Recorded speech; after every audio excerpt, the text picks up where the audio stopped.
Hello everybody, Zelrant here, and today I thought we'd talk about Etheria Restart. I've started to see a lot of other content creators start to discuss this game. It is one that I had seen, I think a month or two ago. I think it was Vulcan that I seen cover it when it was in a closed beta. And it did look quite interesting. It's kind of fallen off my radar over that because I hadn't really seen much on it since then. But now it's re-popping up, and the big reason is because they have now opened up pre-registration. And so with that came a potential release date because when they put it on the Apple Play Store, they have to put a date in there. And so one of the things you see with all the content creators and why they're all making videos on it now, which includes myself now, is that they have a date of June 5th being the release date for this game. Now, this isn't like the official announcement on it. They just have to put a date in here.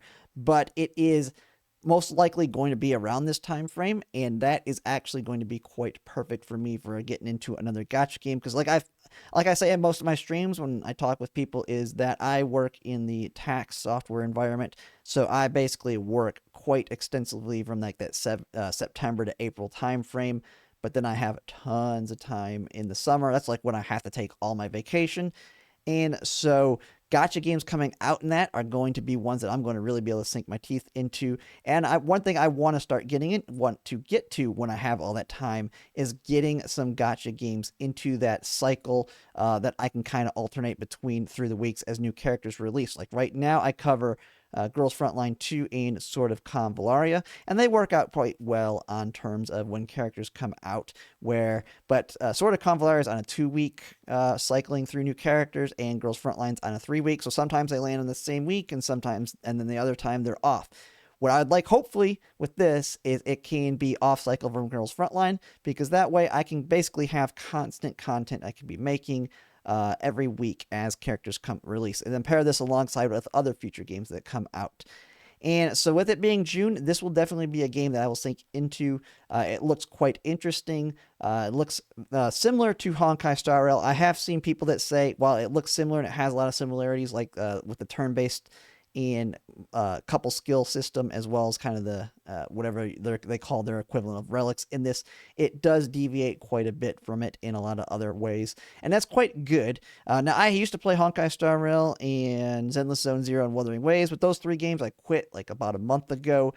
Primarily because I'm preparing for games that I can really cover and have content for, which I couldn't really do with those because I was playing those way before I started content creation, and I was just I couldn't get into those games on the content creation side, and it took too much time to upkeep them, so I dropped them. And so it's going to be great to get a game like this where I can get right into it, start covering it right off the bat, start playing it heavily right off the bat to put in that time, because I'm going to have so much time in the summer.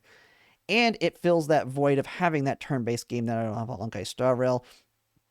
And so it is definitely going to be a big game for me. Now, when we take a look at it, for those who haven't really seen anything on this, you can go on here, make sure to pre-register for this as well. I mean, it has just like any other game pre-registration rewards that you can get as we they hit certain milestones. So right now they hit the first 2, it looks to be here. They have a 3rd one where we'll get a limited avatar frame if they hit this one. I could see them potentially adding more depending on how popular this gets when they add a lot of pre-registrations. So it looks like we've already hit the one, though, that gives the equivalent of a 10 pull. I'm going to guess that's a 10 pull. So that is great there. Now, it's kind of confusing that it says pre-registration limited avatar frame there and here. So maybe they'll add something to this at some point in the future, but just make sure to pre-register, because we always want to get as many goodies as we can at the start of the game. Biggest reason being, especially when it comes to pulls, is for re-rolling, which I absolutely will be doing for this game when it comes out. I pretty much try and re-roll over every game, and we'll see how that works out with this one. But we have that, and then when you kind of want to look at the characters and kind of get an idea of like what kind of the characters kind of look in this game. So this one is it's definitely, like, this is one area where it deviates from Honkai Star Rail, is kind of how the characters look, and I actually like the looks of these characters, quite unique for the game. It's kind of got and it's got a good mix of everything. Now, those who play, like most of my, I think, people that watch my content On the Girls Frontline side of things, every character that comes out in Girls Frontline are females. There are no male. Well, there are males in the game.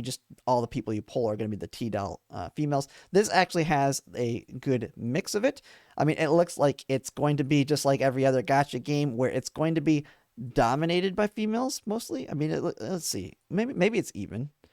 I mean, it looks like it's a little bit heavier on the female side, like most gacha games, but it does have your males in here for those that like the male characters. But they all have unique looks to them. Now you can see, I've seen some people with the beta test. There's actually a lot more that you can see with these. If you just want to go look at those that were in the beta footage, you can actually see more details of like how some of their kits work and skills work and building them works within the game. So if you want to go look for that, you can find footage of that from like a couple months ago on the couple content creators that were in those beta tests. But here, I mean, they have a healthy mix of everything you could want. I mean, they have the waifu characters, which is kind of quite good. I know a lot of my people like the waifu characters with the Girls Frontline. But then they also have the other, like, non-specifically waifu, or if you want to say it, the guys, the husbandos, or however you call it for the men. But yeah, overall, it looks great there. And then let's kind of see. I have not looked at everything else really in here. But yeah, they got the keeping up to date news, I guess, on it. So one big thing I will be taking a look for in here is when they actually make the official announcement on the date. So that way I can plan around it coming out, because I will absolutely be taking vacation for that.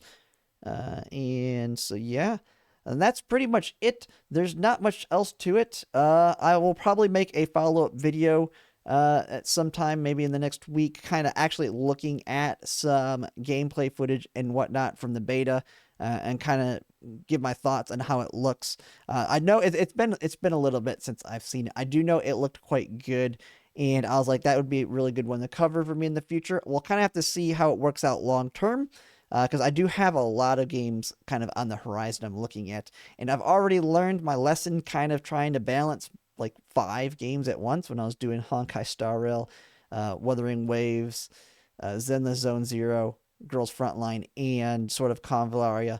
And I think I was also doing, there was another one in there. I'm forgetting another one, but I had like 6 games I was trying to do at once.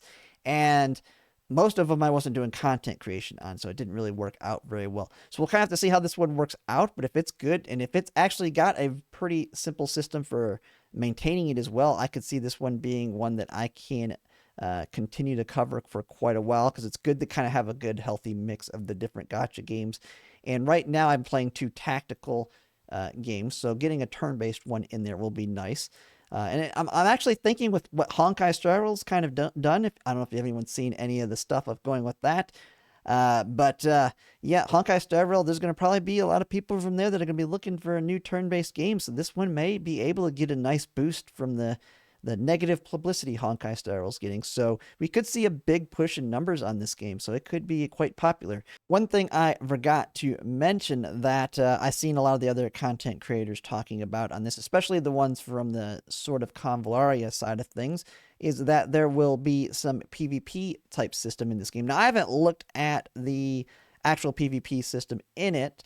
Generally, I'm not big into the PvP in these types of games. I like when games do it in maybe the way that like Girls Frontline does it, where it's more of a participation reward and you're more just playing for fun, and then you can get like all the rewards that matter from playing it, and then maybe have like a title or something, especially if it's a temporary title, as being like the big reward for winning and being top of the ladders. That way the whales can show off, hey, I won this title, but the free to play in that don't have to feel like they're missing out on anything, because they're like temporary titles and stuff.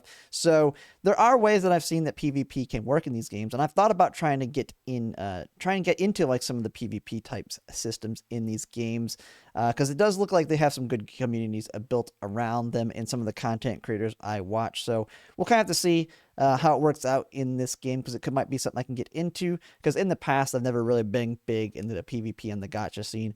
But we'll see from there. But just let me know in the comments what your thoughts are on this game, and if you're planning to play it. But yeah, that pretty much is it. If you like my content, if you could like, comment, and subscribe, it really helps. And thanks for watching.